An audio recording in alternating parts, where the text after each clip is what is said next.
Hello everyone, today I will tell you how to make a steam train. So first, you draw a box.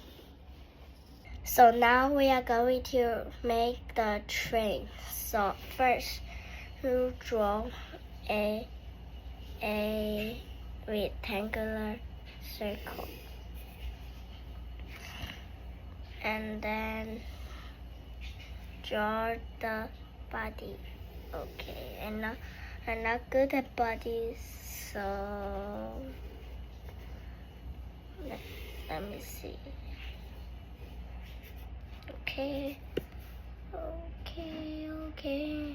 Next, we draw the I don't know what's that, so let's draw that.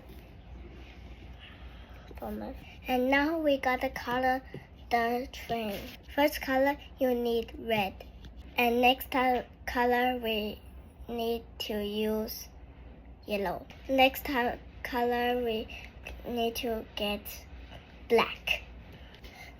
Next, we have to make the cap, because with no cap, the train cannot drive. And train need firebox. We all need firebox. And next, we have to draw the